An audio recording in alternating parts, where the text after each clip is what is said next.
We are going to see the resume management configurations on Zoho Recruit. For resume management configurations, we must go to setups. Under resume management, let's see resume inbox first. What is resume inbox? Resume inbox is a user-friendly parsing tool that enables you to automatically parse resumes sent through an email, attachments, and add them directly into Zoho Recruit.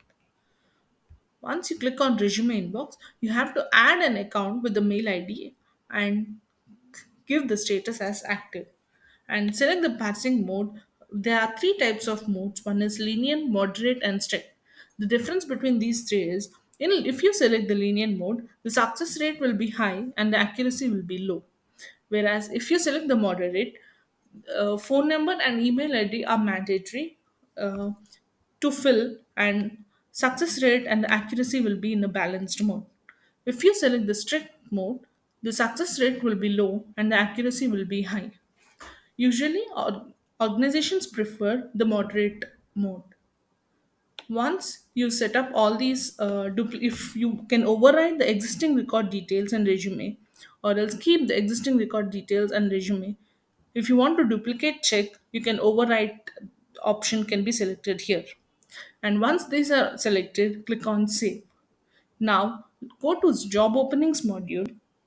Under job openings module, select a particular job opening, and under sourcing summary, you can have a job mailbox where you can enable this the status of this particular mail id.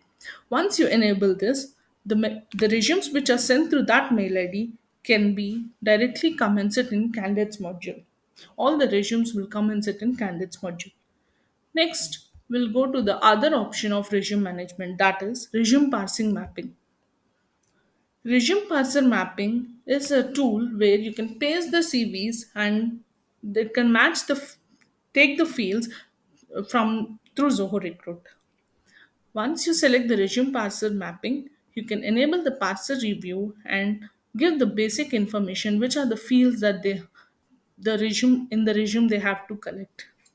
In the same way, the address information, professional details, educational details, and experience details, if you want these to be taken from the resume that is pasted, can be selected here and click on update. Once this setups is done, go to candidates module, and here you can see the paste the resume option. Once you click on this, you can paste the CV here and save it so that it will collect the details which are configured under resume management in setups. In case duplicate records are found, you can overwrite or skip or clone the same record here. You have an advanced options here. We can associate this resume with the job openings that the organization is having and click on save. Hope you like the section. Thank you.